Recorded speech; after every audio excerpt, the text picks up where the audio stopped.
Counter వివరణ ఇస్తున్నారు ముగ్గురు మేధావులు. అందుట్లో బీబు గారు తన యొక్క వివరణ చెప్పి చివరిలో ఎంత చక్కగా నవ్వుతున్నాడో చూసారా? స్వాతిముత్యంలో కమలాసనే. కె విశ్వనాథ్ గారు అనవసరంగా కమలాసన్ తీసుకున్నారు, కానీ బీబు గారిని తీసుకుంటే పండిపోయేది సినిమా. ఏదో ఒకసారి బీబు గారి నవ్వు ఒకసారి మళ్ళీ చూపించమ్మా.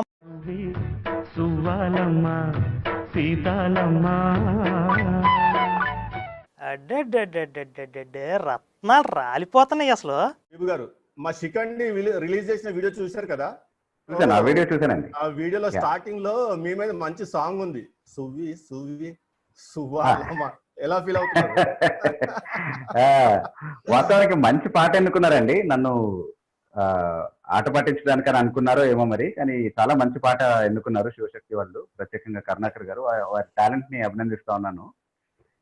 నిజానికి ఎందుకు మంచి పాట ఎన్నుకున్నారు అని అంటున్నాను అని అంటే, ఆ పాట పూర్తిగా వింటే అది నాకు నష్టం కలిగించదు, కానీ వాళ్ళ రాముడికి మాత్రం చాలా నష్టం కలిగించేటటువంటి పాట.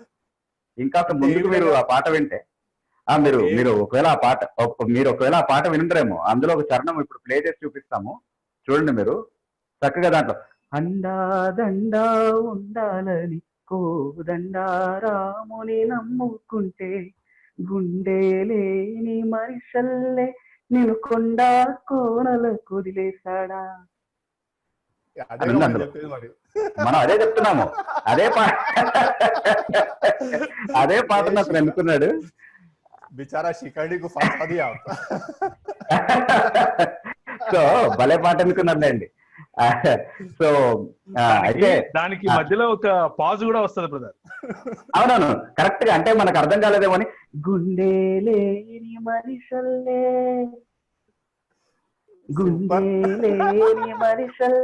నేను కొండ కోనల కుదిలేశాడా.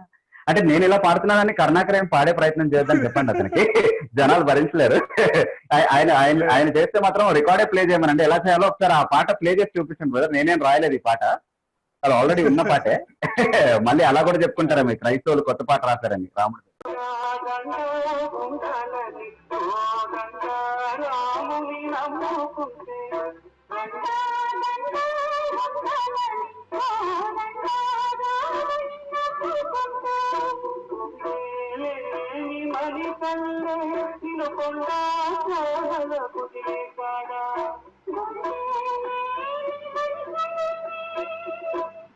అవు చూడగానే అతనికి కమల్ హాసన్ గుర్తు రావడం పెద్ద హాస్యాస్పదమైన విషయం ఏం కాదు. Kamal Haasan is a hero.